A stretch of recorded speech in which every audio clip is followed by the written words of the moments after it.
조금 전에 그 메자닌 금융이라는 거 기억나시죠? 그죠? 그래서 이제 왜냐면 이제 이 진도가 책이 없는 걸 하게 되면은 진도가 좀 늦어지는데 메자닌 금융이 시험에 나왔거든요. 그래서 아까 오늘 가장 핵심적인 게 뭐냐면 리츠였어요, 리츠. 부동산 투자해서 아시죠? 그죠? 그 법을 좀 많이 공부를 하시고요. 두 번째는 아까 사실 지분금융, 부채금융, 메자닌 금융. 그게 이제 굉장히 가성비가 높다는 게 찾으시면 되거든요. 이렇게 찾아서 그것 때문에 이제 그렇고 이 개발 파트는 출제가 한 3, 4문제밖에 나오진 않기 때문에 오늘 문제 위주로 좀 가져갈게요.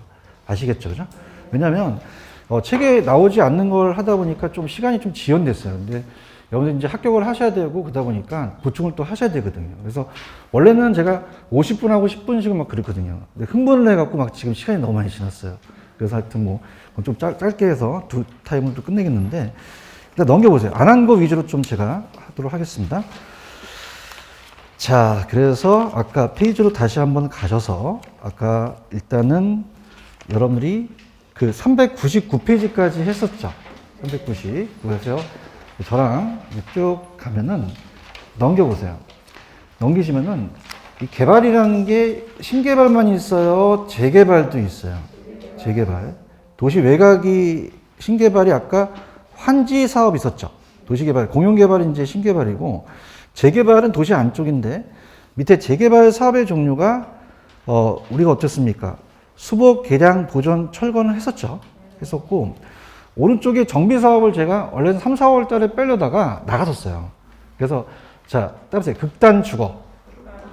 그럼 극단 주거라는 건 뭐예요? 극히 열악화 단독 나오면 못 찍죠? 주거 환경. 그 다음에 따라서 상열 개발. 했었죠. 그래서 우리가 상열이가 개발해서 차렸는데 상이 뭐죠? 상업지역. 열악 나오면 재개발이 나와야 돼요. 요게 나왔어요. 최근 시험 문제. 그 다음에 따라서 이 스님이 건축회사를 차렸죠. 그래서 따라서 공양건축. 그럼 공동주택이 나오면 그냥 양호가 나와야 돼요. 재건축이 나와야 되죠. 했었죠. 근데 이거 조금 제가 밀어드려요. 이게 이제 학교론에서 공법 문제가 나올 수 있는 부분이기 때문에 극단주거, 상열개발, 공양건축만 하시면 문제를 맞힐 수 있거든요. 꼭 체크하시고 아까 BTO와 BTL이라는 건 아까 했었죠. 그 정도만 아시면 돼요. 그래서 안 한 거 위주로 갈게요. 그 다음에 403페이지로 가시면은 토지 취득이 환지하고 매수가 있었죠. 그러면 전면 매수하면은 매수 방식이고 토지 소유주한테 재분배하면 환지 사업이다. 장단점에 대해서 제가 얘기했고 그 다음에 넘겨보시면은 자 404페이지 가시면 뭐 택지 개발이라는 거는 모르실 분 없잖아요. 여기는 택지라는 거는 주거상업공업으로 이제 개발을 하는 건데 여긴 거의 안 나오고 오른쪽도 토지 자원의 지속간 가능 개발에서 여긴 안 했죠. 그죠? 그러면 자, 이 405페이지 가시면은 개념만 잡으세요. 개념만. 이 토지 자원이라는 것은 자, 일단 처음 제가 하니까 밑에 가시면 따라서 현장 자원 그런 단어가 있나요?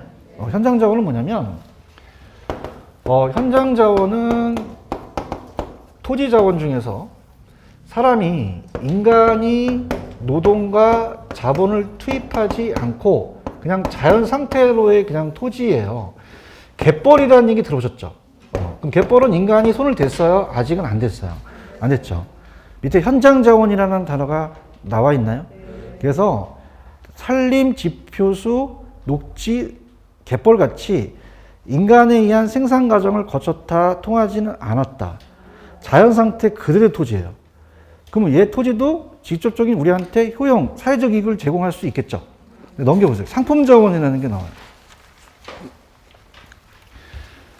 상품 자원은 인공적인 힘을 가했어요. 그럼 우리가 이걸 따보세요. 상품 자원, 상품 자원이야. 그러면은 농지를 택지로 바꿨다면은 이건 그냥이니까 인간이 개발을 했죠. 그래서 이거는 토지, 택지 같은 인간에 의한 생산 과정을 안 거쳤다, 과정을 통했다. 시장임에서 사회적 이익을 제공하면 무슨 자원이 되겠어요? 상품 자원이 되겠죠. 그런가요? 자, 그래서 일단 들어보세요. 상품 자원은 사람이 만드는 것처럼 생각하니까 되고, 현장 자원은 자연적 제약하에서 그 양이 한정되어 있어요. 대체가 우리가 상품 자원은 가능하지만 현장 자원을 한번 돌리면 옛 상태로 돌아가기가 어려워요. 자, 그러면은 파란 색깔 6번에 보시면은 현장 자원은 자연 그 자체로서의 소득의 증가에 따라서 탄력적이라는 단어가 나와 있나요? 이게 무슨 말이냐? 옛날에는 배가 불렀을 때는 어떻습니까? 그냥 다 개발해버리죠. 근데 개발해버리니까 이제 소득이 증가하니까 그냥입니까? 자연을 좀 찾습니까? 현장 자원을 찾게 된다는 얘기예요. 얘기 좀 해봐요. 그러면 어떻게 돼요? 나중에 소득이 높아지니까 상품 자원을 찾아요? 현장 자원을 좀 찾아요? 현장 자원에 대해서 조금 소득 증가해서 탄력적이라는 얘기예요. 이해하셨나? 그럼 밑에 11번. 그럼 현장 자원은 자연이고 상품 자원은 어떤 자산의 가치라면 양가로 4번에 1번. 자, 현장 자원은 시장 원리에 따라 방임하면 보존하기 곤란하기 때문에 정부의 정책성 보존이 필요하다고 나와 있죠? 그럼 개발만 해야 돼요? 보존을 해야 돼요? 그래서 오른쪽에 지속 가능한 개발이라는 단어가 나와 있나요? 자, 이건 뭐냐면 넘겨보세요. 넘기시면은 자, 우리가 이 현장 자원은 보존으로 가고 얘가 개발로 간다면 자, 그냥 해야 돼요? 조화롭게 가야 돼요. 지금 보고 있어요? 후세대한테 남겨주려면 자연자원의 보존도 필요하다는 얘기죠. 그래서 당세대들을 위한 자연 친화적인 개발로 필요하다는 얘기예요. 이해하셨습니까? 그래서 우리가 이런 거예요. 제가 이제 학교 강의를 할 때 이게 강의에서 많이 쓰는 건데, 자, 따라서 지속 가능한 개발. 자, 그러면 그냥 개발해야 돼요? 보존하면서 개발을 해야 돼요? 자, 우리가 천개천에 지금 복귀를 해서 자연 친화적으로 그 어떤 그 공원을 만들었다는 거는 그냥이에요. 이거는 자연 친화적이에요. 자연 친화적으로 개발하자는 거죠. 아시겠죠? 그 다음 밑에 가시면 토지 자본이라는 단어가 나와 있어요. 딱 한 번 나왔었는데 들어보세요. 토지 자본은 자, 만약에 자, 울퉁불퉁한 미성숙 농지를 택지로 바뀌게 되면은 자, 성숙지로 택지로 바뀌게 되면은 그냥이요. 개량 비용이 들어가요. 들어가죠. 들어갑니다. 그러면은 만약에 제곱미터당 얘가 10만 원이고 얘가 5만 원이 들어갔다라고 한다면요. 택지를 만든 이유는 뭡니까? 그냥입니까? 값어치가 올라가야 됩니까? 30만 원이면 개발을 하겠죠. 그래서 우리가 어떻을까? 자, 여기에 들어가는 요 계량 비용을 토지 자본 찾았습니까? 토지 가치를 증대하는 목적으로 투입됐다는 거죠. 토지로부터 분리할 수 없는 일종의 고정 자본으로서 토지의 매입 자금이에요? 매입 자금은 아니에요. 토지의 가격은 다른 거죠. 그래서 농촌 토지를 또 계량할 때 아니면 도시 토지를 할 때 하는데 이 토지 자본의 손익분기점은 여러분 어떻게 될까? 아까 10만 원에다가 5만 원 하면 30만 원이 돼야 되죠. 그래서 우리가 이 손익분기점으로서 토지 가치가 총 비용보다 더 커야 된다는 건데 그냥 참고만 하시고요. 자, 개발권 이전 제도는 우리나라에 시행되고 있다, 시행되고 있지는 않다. 그래서 요거에 대한 것도 했었고 넘겨보세요. 자, 그러면 이제 딱 우리가 410페이지로 이제 가셔서 안 한 거 위주로 가볼게요. 410페이지 가시면은 자, 따라해봐요. 부동산 이용. 여기는 출제가 거의 안 됐어요. 그래서 제가 안 한 거를 정확하게 알기 때문에 안 한 거 위주로 좀 가보겠습니다. 자, 오른쪽에 집약적 토지용은 했었죠. 그래서 이 집약적 토지용이라는 것은 집약도가 높은 토지용이에요. 그러면 토지용 집약도란 단위 면적에 투입되는 노동과 자본의 크기를 말하며 자, 니은에 한번 체크해 보세요. 자, 자본의 대체성이 크다는 거는 어떻게 돼요? 안쪽은 그냥입니까? 땅값이 비쌉니까? 그럼 자본을 늘렸죠. 그럼 조방적이에요? 집약적이에요? 그러면 안쪽은 제가 예전에 금융업이고 나가면 목장업이라고 그랬잖아요. 그러면 안쪽은 그냥입니까? 집약도가 높습니까? 3차, 2차, 1차라는 단어가 나와 있나요? 그러면 리을번에 한번 체크해요. 딱 한 번 시험에 나왔는데 토지 이용의 집약도를 증가하는 요인이라는 단어가 나와 있나? 자, 이건 건물을 올릴 수 있는 요인을 얘기를 해요. 자, 농촌보다 도시는 그냥요, 땅값이 비싸요. 그러면 건물을 올려야 되죠. 인구가 증가하거나 토지 수요가 또 증가하거나 그다음에 규모의 경제, 규모를 많이 하다 보니까 생산비를 또 줄일 수 있죠. 그래서 규모의 경제라는 게 나왔거든요. 불경제가 아니라 예를 들어서 토지 이용의 능률 향상, 지가가 상승하니까 올려야 되고 경효율이 증대하니까 늘려야 된다. 이렇게 보시고 조방적 토지용이란 토지용 집약도를 높이는 거예요? 낮추는 거예요? 그러면 이건 도시예요? 비도시예요? 3차가 아니라 저기 목장업이 되겠죠. 그러면 자본의 대체성이 작다고 했죠? 조방적 이용이고요. 넘겨보세요. 안 한 거 위주. 넘기시면은 412페이지로 가죠. 가시면 밑에 집약적 한계와 조방적 한계라는 단어가 있죠. 이것도 표시가 안 돼 있죠. 그래서 한 20년 전부터 계속 안 나오기 시작하거든요. 그래서 자, 따라서 집약 한계, 조방 한계 들어보셨죠? 그래서 이것도 그냥 편안하게 들으세요. 용어 정리로. 자, 천천히 가고 있습니다. 안 한 거니까 갈게요. 자, 우리가 조방 한계라는 것은 손익분기점이에요. 조방 한계는 조방적이나 조방 한계라고 나옵니다. 손익분기점이어서 자, 만약에 5층을 지면 딱 손익분기점이 된다는 얘기인데, 자, 이 손익분기점은 가볼게요. 자, 밑에 오른쪽에 조방적 한계라는 단어가 나와 있나요? 최적의 토지용으로서 순수익이 0이라고 되어 있나요? 그럼 우리가 총수익과 총비용이 같다는 얘기죠. 그래서 내가 총수익이 1억 나갔는데 총비용이 1억 나갔으면 남는 게 없죠. 순수익이 제로인 거예요. 따라서 손익분기점이라는 얘기 들어보셨죠? 그래서 딱 손익분기점에 맞다는 것은 내가 그 수익 대비 비용을 다 한 거죠. 그럼 어떤 걸 얘기하냐면 들어볼게요. 여러분들 뷔페 가시게 되면요. 뷔페. 만약에 내가 3만 원을 냈어요. 그럼 손익분기점을 안 따져봐야 돼요? 따져봐야 돼요. 따져봐서 세 접시 딱 먹으면 손익분기점이 맞대요. 그죠? 그럼 한 접시 먹으면 그냥입니까? 손해를 봅니까? 손해를 볼 수 있잖아요. 얘기해봐요. 그럼 만약에 5층 주면은 손익분기점이라면 3층을 짓게 되면 그냥입니까? 손실이 옵니까? 손실이 오잖아요. 더 줘야 되잖아요. 맞습니까? 그래서 이걸 지나면 손실이 올 수 있다는 거죠. 근데 한계가 없다, 한계가 있다. 한 20그릇을 먹어봐요. 그냥요, 병원에 실려가요. 그럼 한계가 있다는 얘기죠. 그 다음에 집약 한계가 있다는 거예요. 자, 이게 무슨 말이냐? 일단 손익분기점을 넘어야지만 수익이 나는 거잖아요. 그래서 우리가 용어가 한계 수입이라는 것은 이 층수를 한 층 올렸을 때마다 수입이 생긴다는 거죠. 한계 비용이라는 게 들어간다면.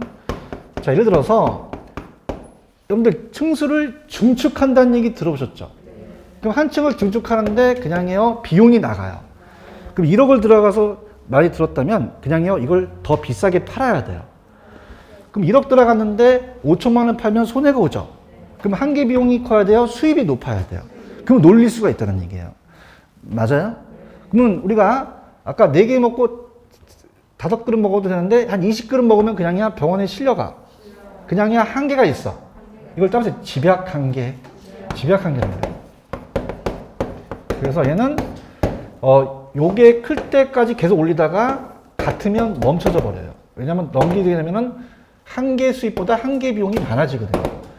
자, 여기는 따라해보세요. 수익이 감소한다. 손실은 발생 안 되죠? 그럼 여기를 따라해보세요. 이윤 극대화점이라서 한계 수익과 한계 비용이 같다 그럽니다. 한계 수익과 한계 비용. 자, 그러면 가볼게요. 오른 좌측에 집약적 한계라는 단어가 나와 있나요? 얘는 뭐와 뭐가 일치한대요? 순수익이 극대화됐죠. 그래서 수익이 증가한 거지 손실되지는 않지. 수익이 극대화된 시점에서 이걸 넣으면 수익은 감소하지만 손실을 발생 안 해요. 그래서 밑에 집약적 한계는 채용 상태의 토지용이라고 되어 있죠. 그래서 오른쪽에 어떤 이윤 극대화점을 얘기를 하거든요. 무슨 얘기인지 아시겠습니까? 그러면은 조방적 한계에 동그라미 2번에 가시면은 조방적은 그냥 있어요. 아까 손익분기점이었어요. 최적의 조건에서 겨우 생산비만 감당할 수밖에 없죠. 그래서 이 조방적 토지용을 한계점을 보고 집약적 토지용에 대한 거를 하한선. 자, 그래서 여기를 상한선으로 잡고 여기를 하한선 안에서 이걸 채용하자는 얘기예요. 채용. 자, 그럼 우리가 시험 문제가 끊겼는데 이 조방한계는 뭐하고 뭐가 같아요? 칠판. 총수익과 총비용이 같은 게 조방적이죠. 맞습니까? 근데 집약은 한계 수익과 한계 비용 같은 이윤국제화점이죠. 이걸 바꿔낼 수도 있단 말이에요. 그래서 여러분들 봐봐. 우리가 따라서 가능 조소득, 가능 총소득 똑같은 거였죠. 그래서 따라서 조총, 조가 나오면 총이 나와야 돼요. 알겠습니까? 그래서 따라서 조총은 손에 들고 쏜다. 따라서 조총, 손에 들고 쏜다. 대답은 없다. 그럼 조방한계는 그냥이야 총이 나와야 돼. 손이 나와야 된다는 거죠. 아시겠습니까? 근데 출제 빈도는 낮다는 거 넘기세요. 안 한 거 위주. 입지잉여라는 건 안 했죠? 했어요? 안 했어요, 안 했어. 자, 그래서 오늘은 할게요. 입지잉여는 뭐냐? 들어볼게요. 안 한 거 싸구려 합니다. 입지잉여는 자, 들어보세요. 자, 보통 여자 고등학교 앞에 정문에는 어떤 상점들이 많을까요? 떡볶이집이 많죠. 솔직해서 좋아요. 그죠? 근데 어떤 분 어저께 여기서 앞에서 조시다가 어떤 게 많을까 했더니 사장이요. 그러더라고요. 잠이나 다시 말자. 그러면은 떡볶이집이 많겠죠. 그럼 가라는 분시점과 나라는 분시점이 있는데, 자, 따라서 위치가 다르다. 100m 떨어져 있어요. 그럼 어디가 더 매출액을 더 많이 올릴까요? 가가 더 많이 올리겠죠. 얘기해봐요. 그래서 얘가 만약에 월 500만 원 번다, 얘가 300만 원이면 입지잉여라는 것은, 자, 따라서 입지잉여는, 자, 입지 조건이 양호해요. 그죠? 그냥요, 양호해. 그러면 발생했을 때 초과이윤이 발생할 수도 있죠. 이걸 따라서 입지잉여다. 찾으셨어? 동일한 산업 내에서 토지용의 집약도 같더라도 입지조건이 양호한 경우 발생하는 특별한 이익을 무슨 이익이냐? 찾으셨지? 그러면 어떻게 된다? 우리가 명동은 그냥요 아주 입지잉여가 좋아요. 그러면 경쟁이 심하죠. 그러면 땅값이 막 올라간단 말이에요. 그럼 입지잉여의 특징이라는 단어가 나와 있나? 그러면 입지잉여는 입지조건과 토지용 집약도 같은 경우라도 여기 나왔었어요. 입지 주체에 따라 안 다르다, 다르다, 달라요. 입지 주체가 어떻게 하냐에 따라 다를 수 있잖아요. 그런가요? 입지 주체의 경영 능력과는 무관하다. 그래서 우리가 무관하고 주체에 따라서 다르게 나타날 수 있죠. 체크하셨죠? 그래서 그 다음에 어떻게 여러분들 산업에 따라 똑같겠어요? 좀 다르겠어요. 주거용과 상업용 고음이 틀리겠죠? 여기 보시고요. 그 다음에 입지잉여는 조방적 한계 입지 이상이라는 단어가 나와 있나? 자, 무슨 말이냐? 자, 명동은 그냥입니까? 장사가 잘 됩니까? 노른자라고 한다면 입지잉여가 아주 100이에요. 100이면 이걸 지나서 넘게 되면은 입지잉여가 아예 입지잉여가 제로가 되는 곳이 있어요. 그럼 입지잉여가 이렇게 제로가 되는 것을 따라보세요. 한계 입지라고 해요. 그럼 한계 입지 이하보다는 좀 이상이어야 되고 채용해야 되는데 들어보죠. 그럼 입지잉여는 한계 입지 그냥이 되어 이상이어야 돼요. 그래야지만 수익이 발생할 수 있죠. 그래서 그 위치를 채용할 수 있는 입지가 발생한다는 거죠. 이해하셨죠? 입지잉여가 숫자가 작아야 돼요. 0보다 커야 돼요. 같으면 한계 입지죠. 작으면 나쁘다는 건데 참고만 하시고요. 자, 밑에 한계지라는 단어가 나와 있죠. 자, 이것도 이제 제가 안 했었는데 이것도 요새 끊겼어요. 그래서 한계지라는 거는 이제 용어만 나왔지 여기에 대한 그 내용도 요즘은 잘 안 나오는 취지인데 한번 볼게요. 한계지의 지가 법칙이다. 이렇게 하고 한번 얘기를 해보죠. 자, 한계지라는 단어가 나와 있나요? 자, 따라서 택지형의 최원방권. 그러면 택지의 끝토지를 얘기하는 거죠. 그 원방권의 토지를 얘기를 해요. 그래서 한계지의 지가 법칙이라는 걸 왜 설명하냐면 들어보세요. 도심은 그냥요 지가가 높아요. 땅값이 비싸죠. 그래서 만약에 갑이라는 사람이 용산에서 전자대리점을 해요. 그래서 얘가 올해 굉장히 덥다는 얘기 듣고 겨울에 에어컨을 욕심이 많아서 배가 이렇게 나왔어요. 100대를 에어컨을 샀어요. 그럼 그냥이돼요. 창고에다 놔야 돼요. 도심은 그냥이에요. 땅값이 비싸요. 그럼 외곽으로 나갈 수밖에 없죠. 맞나요? 근데 외곽으로 계속 끝없이 나간다. 한계가 있다. 계속 끝없이 나가고 저기 강원도 산골로 갔는데 친구가 그냥 어떻습니까? 돼지 농장을 하는데 거기다 그냥 창고에다 넣으래요. 넣는데 물난리 나니까 그냥 돼지랑 같이 떠내가잖아요.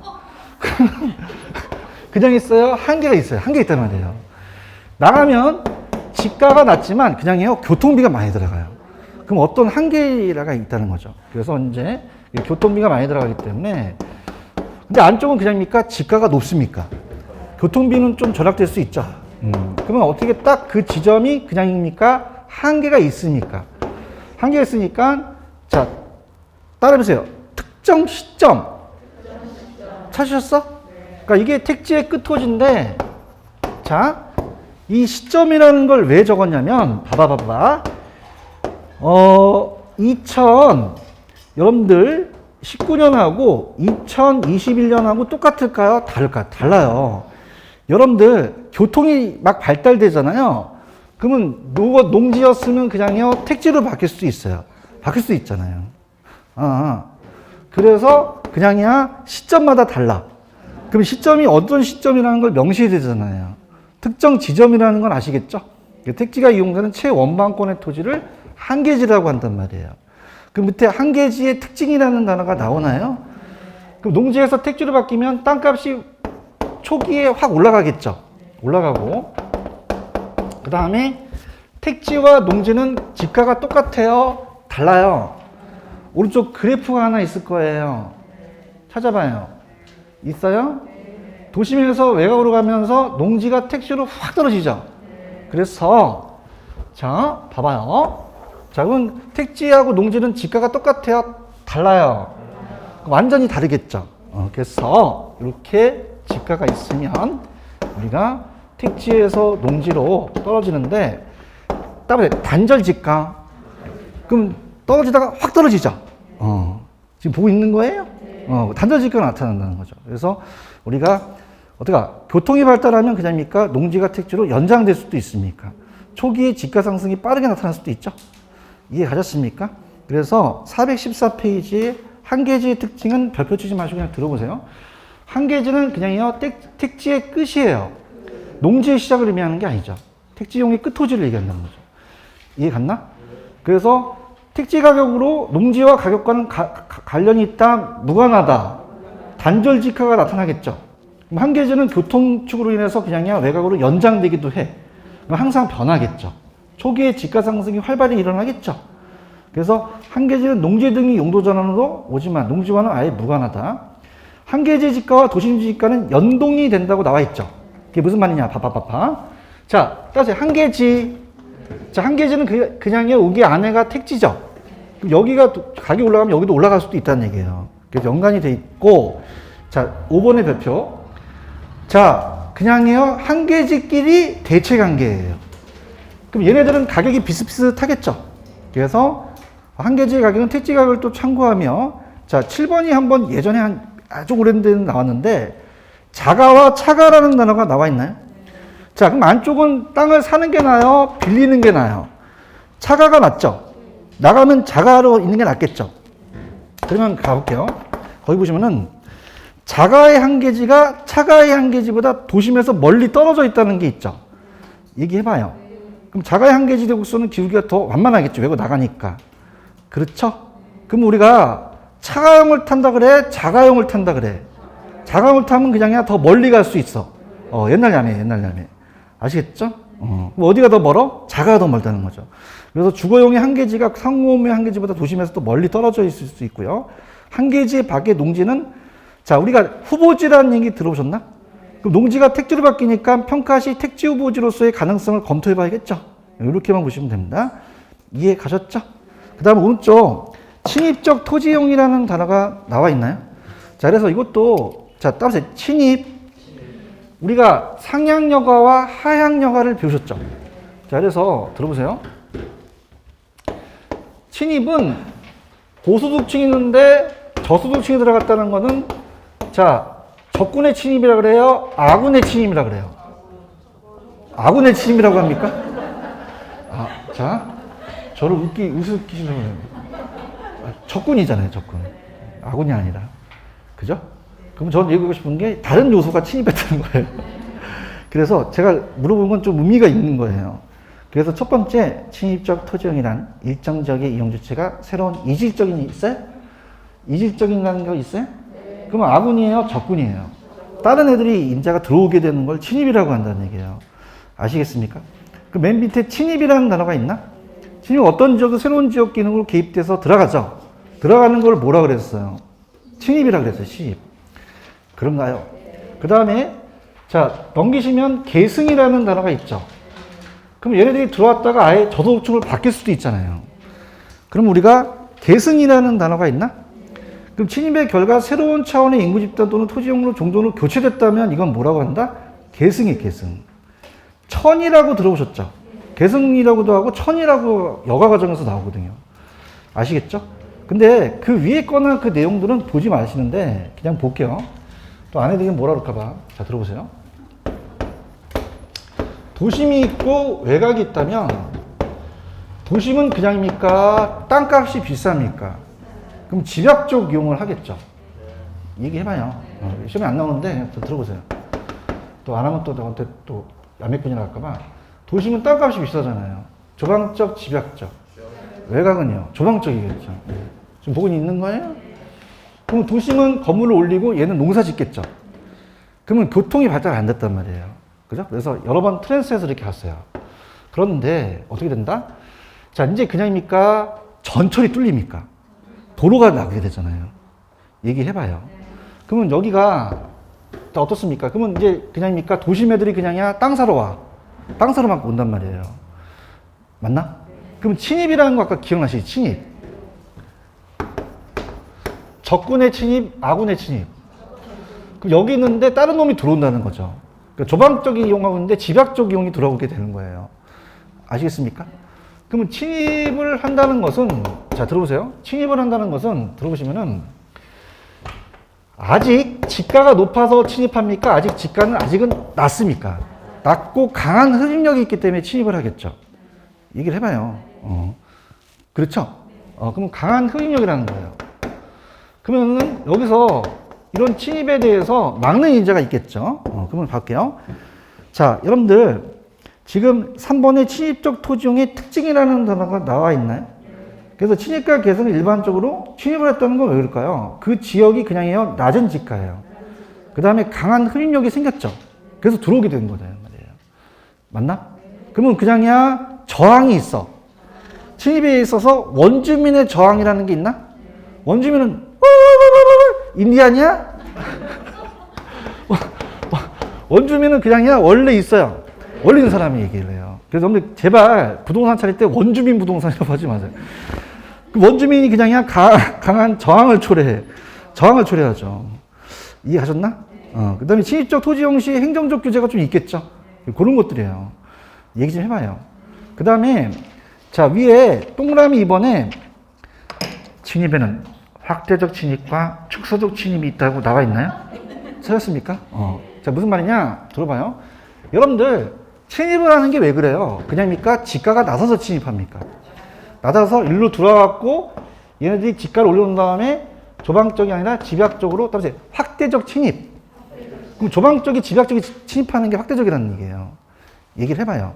근데 강남은 그냥입니까? 좀 집약적입니까? 그럼 건물을 올려야 되잖아요. 그렇죠? 근데 우리가 구청 같은 데가 이제 노인 복지 시설을 만들어요. 그만 50층 지면 돼요? 안 돼요? 할아버지 쓰러져요. 그러면 고층화 시켜야 돼요? 저층화 시켜야 돼요? 자, 따라서 축소적 침입. 그럼 축소가 일반이겠어요? 확대가 일반이겠어요? 확대가 일반적이죠. 이해하셨습니까? 지금 보고 있는 거예요? 그 확대적 침입이 일반적이라는 거죠. 그래서 집약적 이용이 조방적으로 침입하는 것이 지가 상승 효과가 나타나고, 아까 강남은 집약적이죠. 근데 거기다가 강남구청이 노인 복지소를 조방적으로 이용할 수도 있잖아요. 그럼 따라서 축소죠. 그러면 그건 지가가 하락되겠죠. 그러면 축소적이 일반적이다, 확대적 일반적이다. 확대적 일반적이죠. 별표를 치지 마세요. 안 나올 것 같아요. 자, 이것만 나와. 그래서 따라서 하향여가, 상향여가 들어오셨어요? 그래서 우리가 자 동영상 들으시는 분도 자 고가 있고 저가 있는데 아까 누구라는 얘기는 안 하겠습니다. 아군의 침입, 적군의 침입, 적군의 침입, 적군의 침입, 적군. 아군 아니라 적군. 세균의 침입이라고 하잖아요. 맞습니까? 그럼 같은 요소예요? 다른 요소예요? 다른 요소가 들어오는 게 침입이란 말이에요. 맞아요? 그럼 고가 있는데 저가 들어가는 게 침입이고 저가 있는데 고가 들어가는 게 침입이죠.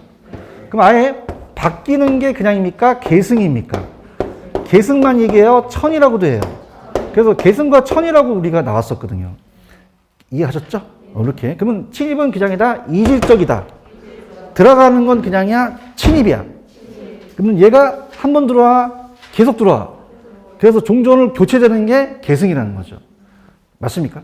다시요. 들어가는 건 뭐고? 바뀌는 건.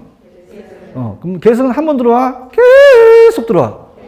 따라봐. 계승. 이렇게 들어가는 거지. 아시겠죠? 설명은 다 했는데 강사가 제일 힘든 게 시험에 안 나오는 거 설명하기 힘들어요. 그러니까 아까 뭐 원줌이 있었는데 그런 건 참고만 하시기 바랍니다. 아시겠죠? 그죠? 책이 너무 두꺼워요. 그죠? 그러니까 들어가는 게 침입인데 이질적이다, 동질적이다. 이질적. 아시겠죠? 바뀌는 게 계승인데 뭐라고도 한다? 천이라고도 한다는 게 여가 과정에서 나오거든요. 아시겠습니까? 직주분리와 접근은 했었죠. 그래서 그 정도만 보시면 되고 넘겨볼게요. 그 다음에 제가 생각하는 경우는 스프롤도 한 것 같아요. 그다음에 난개발. 이것도 제가 해드린 거 같고, 그 다음에 경제 기반 모형이 기반 활동과 비기반 활동이라는 게 있었죠. 그래서 넘기시면은 제가 입지 계수가 중요하다 그랬죠. 요거 위주로 좀 가져가세요. 계산 문제가 나옵니다. 그런데 밑에 경제 기반 분석은 제가 안 해줬던 거는 끊겼어요. 밑에 경제 기반 승수라는 단어가 나와 있나요? 자, 이걸 얘기하고 싶은데 전 페이지를 한번 가보세요. 용어 정리를 간다면 기반과 비기반이라는 용어를 아셔야 되는데, 자, 무슨 말이냐 들어볼게요. 가볼게요. 자, 우리가 그 지역마다 그냥요 수출 산업이 있어요. 대구는 석유로 유명하죠. 그 다음에 울산은 뭐로 유명해요? 자동차. 그죠? 거제도는요? 조선소. 지금 뭐 하는지 알아요? 그런 게 수출 산업이란 말이죠. 그럼 그 수출 산업이 많아지면 그냥입니까? 고용 인구가 늘어납니까? 그럼 비기반이란 그 내수 시장이 좋아진다는 얘기예요. 이해하셨나? 그래서 제가 이 지역을 잘 모르니까 하이닉스 반도체라고 들어오셨죠? 자, 이게 이제 이천시에 있다가 용인시로 옮겨가요. 일부가. 그 용인시에 하이닉스 반도체 산업이 기반 산업이란 말이에요. 그런가요? 그러면 이 기반 산업이라는 건 그냥입니까? 수출 기반입니까? 반도체를 생산해서 밖으로 팔아가지고 돈을 벌어들이는 곳이죠. 그런가요? 그럼 우리가 이 하이닉스 반도체 산업은 전 페이지 가봐요. 자, 페이지 419. 따라해봐요. 기반 활동, 기반 산업. 자, 그럼 대상 도시에 그냥입니까? 외부로 수출을 합니까? 그러면 그 기반 활동이 기반 산업이란 얘기예요. 맞나? 그러면 여기에 고용 인구가 안 늘어나요? 늘어나요. 그럼 내수 시장도 좋겠죠. 그러면 식당도 그냥입니까? 늘어납니까? 여러 가지 늘어나잖아요. 그럼 요 안에 있는 산업을 따라서 비기반 산업. 그럼 식당은 기반이에요? 비기반이에요? 그 내부에서 재화용을 생산했을 때 내부에서에 대한 움직임이 있는 거죠. 맞습니까? 그럼 어떤 산업이 잘 돼야 될까요? 그렇죠. 기반 산업이 잘나야 비기반 산업이 성장된다는 거야. 얘기해봐요. 거제도 아시잖아요, 거제도. 그래서 예전에 제가 이제 그 초등학교 때, 6학년 때 거제도의 조선소 제 친구가 그 사장님이어서 제가 가서 견학을 했었거든요. 조선소가 들어가기 전과 후가 똑같아요? 달라요. 조선소가 들어가니까 그냥이야 고용인구가 늘어나. 기반 산업만 늘어나, 비기반 산업도 늘어나. 그래서 늘어난다는 얘기예요. 맞아요? 그러면 넘기셔서 경제 기반 승수라는 단어가 하나 있을 거예요. 찾았습니까? 이거는 이제 한 번 나왔다가 이제 끊겼는데 들어보세요. 경제 기반 승수는 뭐냐? 오른쪽 보시면 박스에 시계 하나 있을 거예요. 지금 보고 계십니까? 승수. 그래서 우리가 여러분들 왜 승수법 몇 배냐 기억나세요? 네가 언제 했냐 투자론에서 했었어요. 자, 그래서 총소득 승수 있었죠. 그럼 총소득 승수는 지분 투자가 올라가요? 총 투자가 올라가요? 총 투자가 올라가요. 공부 좀 했네. 총 투자 올라가죠. 그럼 총 투자에다가 그냥입니까? 앞에 게 내려갑니까? 앞에 게 내려가요. 화이팅. 열심히 해야 돼. 이거 언제 했어요, 내가. 그럼 이게 앞에 게 내려가잖아, 이렇게. 자, 얘도 승수가 붙었죠? 그러면 그냥이야 위에 총이 올라가.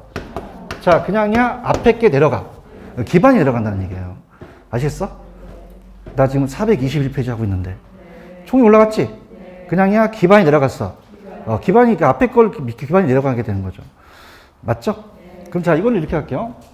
총 인구랑 이걸 기반 인구라고 한번 해볼게요. 기반 인구.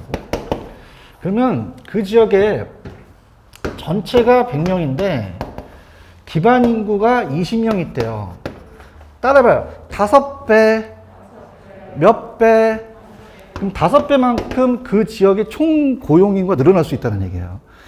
이해 갔죠? 그럼 어떻게 돼요? 요거는 총 인구라는 것은, 총 인구는, 자, 요 승수에다가, 경제 기반 승수에다가 기반 인구를 더 곱해요. 그러면 자, 보세요. 장수 돌침대 아세요? 별이 몇 개? 그러면 5배라는 거예요. 5배 늘어난다. 그럼 여기에 10,000명이 들어오게 되면 전체 고용인구가 50,000명이 늘어날 수 있다는 거죠. 맞습니까? 그래서 파란 색깔, 밑에 파란 색깔을 보고 있습니까? 그러면 이 식은 대상 도시 지역의 총 고용인구가 경제 기반 승수를 통해서 아까 따라서 5배? 그러면 아까 100명이 늘어나면 500명이 늘어날 수 있죠. 그러면 그러한 효과가 나타날 수 있다는 얘기예요. 이해 갔나? 그러면 총 고용인구가 만약에 아까 경제 기반 승수가 5였으면, 자, 얘기해 볼게요. 기반 인구가 100명이면 500명이 늘어날 수 있다는 거죠. 이해해야 돼. 그럼 경제 기반을 통해서 기반 활동 고용인구 변화가 의존하고 있음을 나타냈죠? 그러면 밑에 4번의 장점에 3번만 체크하세요.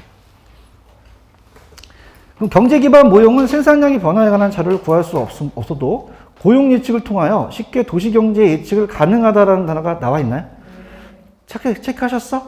그러니까 무슨 말이냐? 내가 말하고 싶은 건 5배 늘어난다.